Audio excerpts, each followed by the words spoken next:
Jadi ini menariknya adalah di dalam Islam ada kata-kata begini, waliman khafa maqama rabbih jannatan, bagi orang-orang yang takut dengan Allah. Dia cuma punya takut, dia nggak berharap surga. Dia cuma takut banget sama Allah, jannatan, ada 2 surga bagi orang yang takut sama Allah.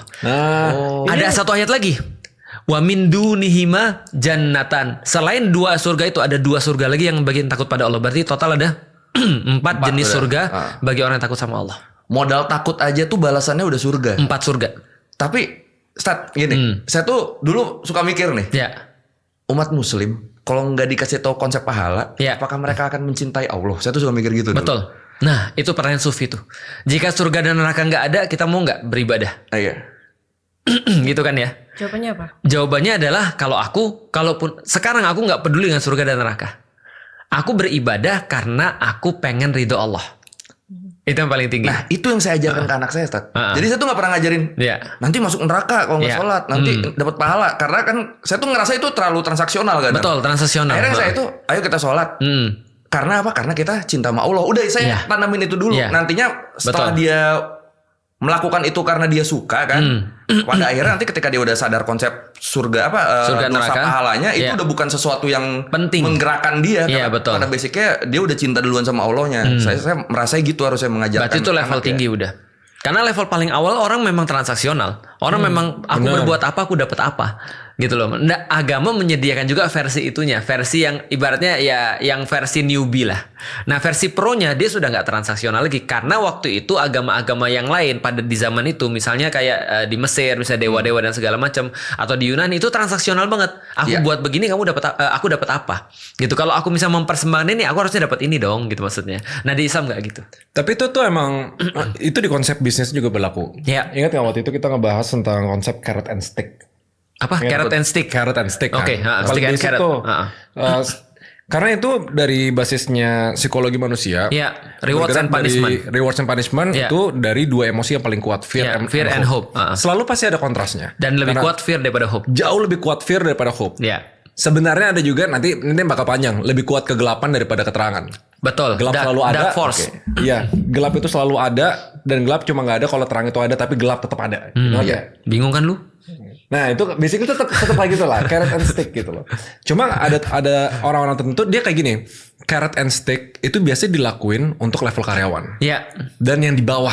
betul. Ini analoginya sistem pahala nih, orang hitung-hitungan dan lain-lain yang nggak terlalu yang taraf berpikirnya kurang tinggi. Ya. Itu bahasa kasarnya. Tumben lu ngomong agak sopan. Ya, nah, aman. Gue udah sopan sekarang. Itu yang pernah kita bahas Ini kan. udah gue puasa tanggal berapa nih? Itu udah tanggal 6. Tanggal 6. Jadi yang udah halus ya. Udah halus. Udah halus. Yang kita bahas kemarin bahwasanya aturan itu adalah untuk orang-orang yang paling rendah dalam sebuah society. Aturan ritual, benar. Transaksional yang gampang diikutin. Iya. Nah, kalau untuk orang-orang yang di atas, owner, business owner, enggak, mereka ngelakuin itu bukan gara-gara ada Betul. aturan carrot and stick gitu loh. Contoh ya, masuk kantor jam 8. Itu untuk karyawan. Ya, Kalau aturan dia itu sudah untuk level owner, dia nggak akan datang jam 8. Dia akan datang jam 7 atau jam 6. Bapakku bilang, semakin tinggi jabatanmu di satu perusahaan, berarti kamu harus datang yang paling pagi dan pulang yang paling malam. Kenapa? Karena kamu di atas, level manajemen tingkat atas. Tapi contoh ciri karyawan adalah dia selalu tenggo. Datang jam 8, pulang jam 5, jam 5. Dia nggak mau go extra miles.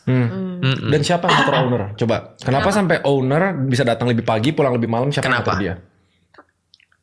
Dirinya sendiri. Karena dari message sih sebenarnya gitu. Kalau buat bisnis misalnya karena itu Iya, purpose dia gua, mencari itu passion ridho. gua gitu misalnya. There is me gitu misalnya. Ya, this is me bisa. Dia mencari ridho Allah atau this is me tadi. Ini adalah aku. Dia mengartikan karena masa aku yang punya perusahaan atau yang di atas manajemen nggak lebih peduli daripada orang. Kalau aku datang lebih awal, aku bisa tahu apa yang terjadi sebelum karyawanku terjadi. Makanya ciri-ciri pemimpin kan kalau lapar dia duluan, kalau kenyang dia terakhir. Nah kalau di Indonesia nggak gitu, gitu kan ya. Lapar dia nggak pernah, kenyang terus, gitu kan ya. Dan konsep di Indonesia tuh bagus memang, karena perwakilan. Contoh ya, Dewan Perwakilan Rakyat ya misalnya ya.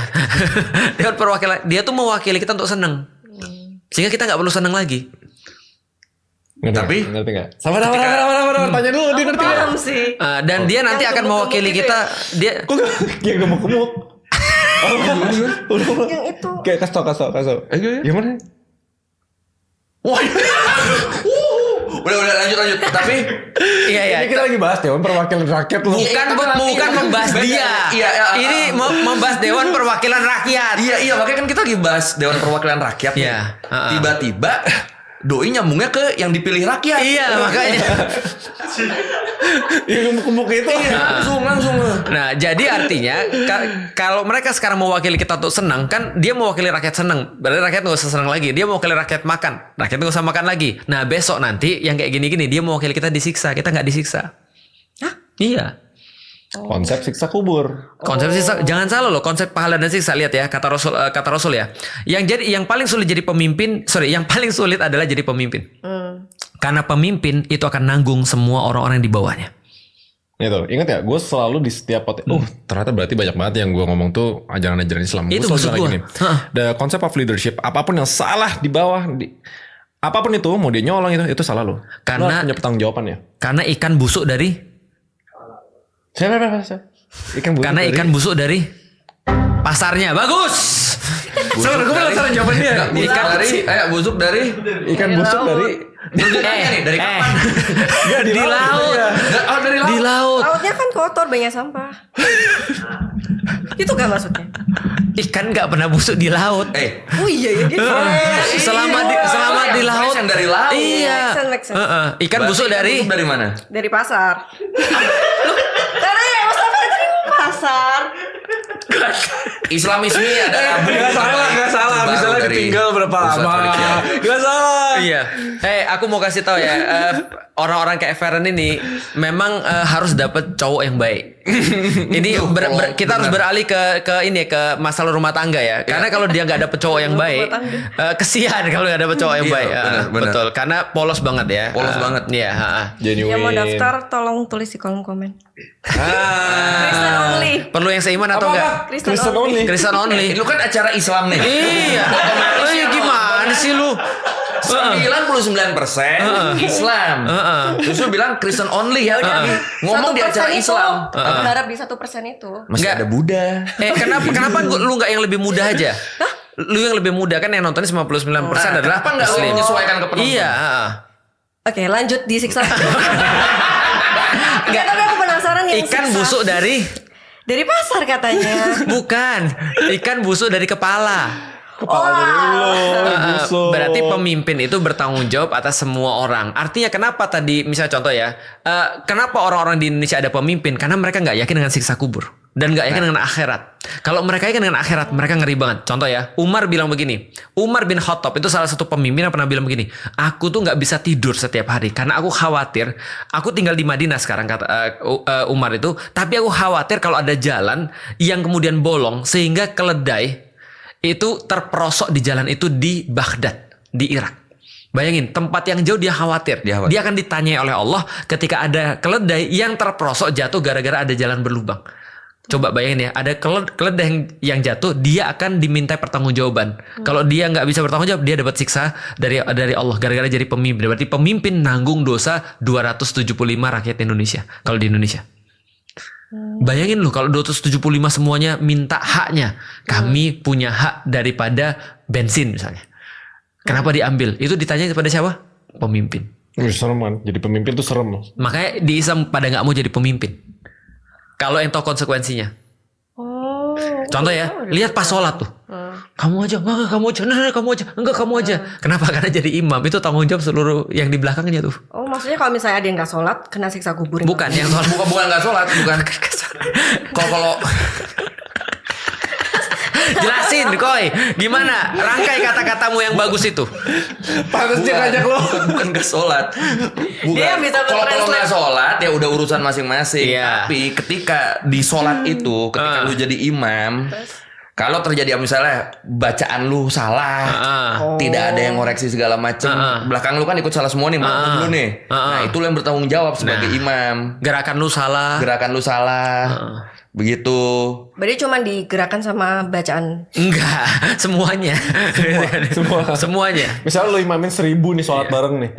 Terus lu salah, 1000-nya ikut salah, 1000-nya tuh jadi lu yang tanggung. Lu bertanggung jawab atas kesalahan 1000 kesalahan itu. 1000 orang Maksudnya itu. salah itu salah ngapain? Apaan aja gerakan, bacaan. Misalnya gerakannya salah. Tapi kalau misalnya dia nggak bacaannya sholat? salah. Kalau nggak sholat itu udah urusan masing-masing kan dia nggak ikut di sholat itu berarti. Salah. Maksudnya di dalam sholat itu cuman dia kayak Iya di dalam sholat itu. nggak sih? Niatnya beda. Iya. Iya. Cuma Udah cosplay sholat. iya cosplay, dia main HP misalnya. Nah, jelasin. Nah kalau udah main HP itu udah tanggung jawab dia sendiri karena kan dia udah memutuskan diri gue nggak akan ikut imam ini, udah gitu kan. Oh, Selama Tapi dia buat ikut. orang-orang yang ikut sholat karena dia udah percaya, oke, gue percayakan sholat gue kali ini ke imam itu. Nah, si imam itu jadi bertanggung jawab atas kesalahan orang-orang ini. Tapi kalau yang udah dari awal main HP aja, ya itu udah tanggung jawab si main HP. Nah, Walah. contoh misalnya ada pemimpin yang bilang misalnya endasmu misalnya ya. Lalu gue anak-anak denger tuh. Itu siapa? nggak tahu. Iya bagus, bagus. Misalnya. Aman. Nah, terus ada Enggak. Nggak udah. udah ada anak-anak denger tuh. Terus anak-anak semua bilang dasmu kemana-mana. Nah itu dosa siapa tuh? Oh, pemimpinnya. Nah, bagus. Itu susahnya jadi pemimpin. Maka sebenarnya kayak kita nih ya, kita tuh berpotensi mendapatkan transferan pahala daripada orang-orang yang jahat. Yang menzolimi kita. Karena kata Rasul begini, nanti di hari kiamat ada orang-orang datang dengan pahala dia yang sangat banyak, bertumpuk-tumpuk pahalanya. Terus kemudian ketika dia datang, dia bawa pahala banyak, ada orang datang ke dia terus bilang gini, ya Allah dulu dia menzolimi aku di dunia. Pertalite jadi pertamax misalnya. Nah, itu kan zolim tuh. Diambil pahalanya untuk orang ini. Dikasih orang ini. Orang ini yang dikit pahalanya jadi tambah gara-gara dizolimi doang. Ada yang kemudian fitnah ngomongin gitu. Dan segala macam ditambah tuh. Nah, lama-lama pahalanya habis nih, gak punya pahala lagi. Masih ada orang yang ngantri. Karena 275 juta orang tuh yang ngantri kan ya. Nah, terus ada orang yang ngantri. Lah, gimana nih gak ada yang diambil lagi? Maka kata Allah, ambilkan dosa orang-orang yang ngantri itu, tumpukkan kepada dosa dia. Oh, tuker tambah. Tuker tambah. Iya. Jadinya apa? Rugi nggak nih orang? Pahala tuh bisa habis. Bisa. Di akhirat bisa habis. bisa. Gimana Di- cara taunya kita pahala kita habis? Jadi lu hitung, biasa di buku nih lu catat. Tapi kita kan nggak nyatet. Karena kita kan ngapain kita nyatet? Lebih baik kita lupakan. Kalau nanti kita nyatet pahala kita jadi orang yang transaksional dong.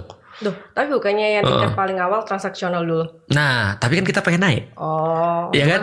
Tingkat terbawah. Seharusnya kita nggak berhenti di sini. Iya. Iya. Nah, biarin aja yang super ngitung, yang cepat ngitungnya siapa? Malaikat. Yang super cepat ngitungnya Allah, yang cepat ngitungnya udah serahin aja. Lagi pula ada pahala-pahala yang kita nggak tahu. Contoh ya, nih Ray puasa di bulan Ramadan. Puasanya berapa banyak coba? Masa 1? 2. Enggak juga. Kata Allah apa? Puasa aku yang akan balas dan nggak ada batasnya. Oh ya? Iya. Berarti yang Pertamina kalau misalnya dia puasa, Nah, itu tadi yang dia bawa pahala banyak tadi tuh. Nah itu. katanya nggak ada habisnya. Nah, tapi Bisa habis. hitungan nggak ada habisnya kalau benar-benar ikhlas kepada Allah. Nggak ada habisnya. Tapi siapa yang tahu ikhlasnya? Nah, mendingan kita nggak usah hitung. Itu maksudnya. Biar Allah aja yang hitung. Tapi berarti daripada lu ngitung, mending memastikan lu berbuat baik setiap hari. Iya. Agar pahala lu yang udah lu kumpulkan ini tidak dibagiin ke orang-orang yang udah lu Nah, sakiti. lu sudah zolimin siapa tuh coba? Zolimin tuh apa? Menyakiti. Lu nelpon mak lu nggak setiap saat? Ih, kapan terakhir lu ke telepon mak lu? Kemarin barusan pulang Surabaya. Oh, selain itu nggak pernah telepon? Chat sih biasanya. Chat. Oh ya, berarti bagus. Nah, itu oke, termasuk. Tuh dapat tuh padahal pahala. tuh. Dapat Emang padahal. dia- Tapi Al-Quran ada belum bisa tulisan. kepake nih pahalanya nih. Tahu dari mana? Kamu kan jin.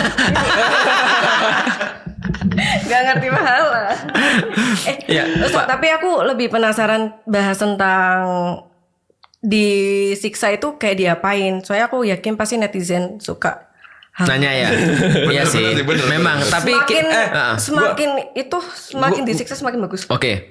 Semakin disiksa semakin Enggak, bagus. maksudnya kayak penggambarannya. Oh iya. Jadi gini ya. Iya nggak? Aku tahu sih memang taraf berpikir orang Indonesia mungkin masih di titik itu ya. Makanya film-film kayak Hidayah itu masih laku Iya, gitu kan aku ya. suka dulu. Dan, Tapi kan bagus banget. Kayak sasarannya nggak ke dia deh sebenarnya deh. Market kita nih orang-orang Islam nih. Enggak ya aku salah fokus dan itu bagus Dan banget. itu bagus banget. Sebentar lu pernah nonton film apa aja sih? Ini podcast gue sampai gak banyak ngomong lo gue dengerin. Terus gitu. Kayak sebenarnya lu nonton film apa sih yang bagus kok lu bisa bilang Hidayah. Enggak Hidayah yang episode apa yang menurut lu bagus iya. banget? Yang Lupa berkesan lah, dulu. tapi kayak misalnya, aku pernah sampai nggak berani buang air panas ke selokannya dapur itu. Soalnya tuh katanya bisa kuburannya bisa jadi panas. Feren pertama gini, itu kan Aku salah inget kayaknya. lu kenapa lu nonton Hidayah lu takut? Kan agama lu juga udah beda. Gimana sih? Iya, kenapa lu jadi lu yang takut? Mungkin dulu aku waktu kecil krisis identitas mungkin ya. Oh. Jadi kayak itu kayak takut terus kayak dulu aku sempat kayak coba-coba pakai hijab gara-gara sering nonton Hidayah. Oh, ada bagusnya juga ya. Oke. Nah, itu salah gua. Salah gua. Iya kan? Bagus Hidayah itu. Kalau yang Kristen aja bisa tahu-tahu pakai hijab, berarti kan ya kayak Muslim mungkin efeknya lebih ikhlas lagi kan? Lepas hijab di mana? Teman-teman aku pengen tahu nih komen di sini terus terang ya, karena bagiku itu kayak mohon maaf film pembodohan bagiku ya. Selama ini bagiku. Tapi komen lu nonton nggak sih sebenarnya? Tapi ternyata ada loh orang non Muslim yang malah jadi pakai hijab. Iya, aku jadi mempertimbangkan ulang nih. Iya. Tapi nonton itu ketagihan. Nah, kalau gue bukan Hidayah. Jadi ada satu dulu nggak tahu nama bukunya apa, tapi covernya selalu menyeramkan. Iya. Oh itu Hidayah itu dari buku sebenarnya. Iya. Buku diangkat dari sinetron. Iya. Oke. Iya. Oke, kali ini gue akan ngelakuin yang jarang gue lakuin. Gue mau support Feren. Kenapa? Karena dulu gue juga kayak gitu. Gue sempet takut berdosa gara-gara lihat pas ini mati mukanya kebuka terus kayak belatung-belatung gitu. Nah, itu Tapi pas kayak- gue SD. Gini, kalau menurut gua Hidayah versi buku Iya, lebih menakutkan itu masih ya? lebih menakutkan, lebih masuk akal. Oh iya? Iya enggak, makanya belatung segala macam tuh masih Ada memang. sangat mungkin. Itu serem, itu serem. Tapi ketika udah jadi sinetron, tahu-tahu masuk molen semen. Iya, jadi meme. Nah, itu akhirnya kan jadi meme tuh. Itu udah aneh tuh bentuk-bentuk azabnya. Tapi kayaknya yang Hidayah masuk semen itu Hidayah terbaru.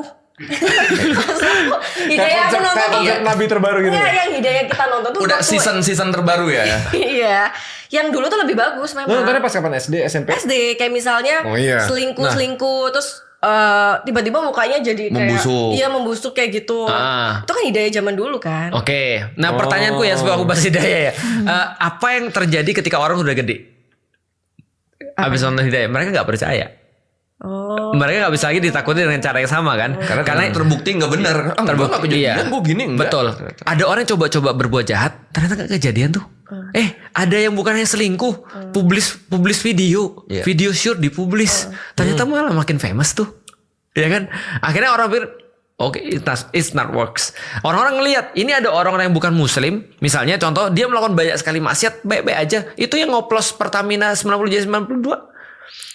PT Timah, Antam, apalagi baru tuh. Antam segala tuh. macam gitu kan ya. Enggak terjadi langsung wajahnya membusuk tuh atau wajahnya jadi keringatnya jadi bau Pertalite itu atau Pertamax. Oh, berarti Hidayah itu cuma cerita rakyat. Enggak, menurutku itu pembodohan. Cerita rakyat. Nah ini sampai Kenapa di fiksi? tahap opininya tuh pembodohan. Iya. Bukan cuma itu Karena pembodohan. cara yang paling mudah untuk control the people adalah through fear. Iya. Fear. Nah, itu adalah shortcut untuk ngendelin orang.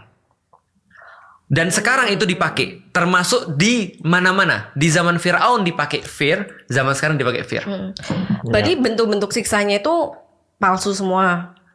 Nah, pertanyaannya tadi ya, siksa apa yang ada di dalam Al-Quran? Oke. Jelaskan di. Kalau aku jelasin nih, siksa menurutku yang paling parah adalah khalidina fiha, selama-lamanya.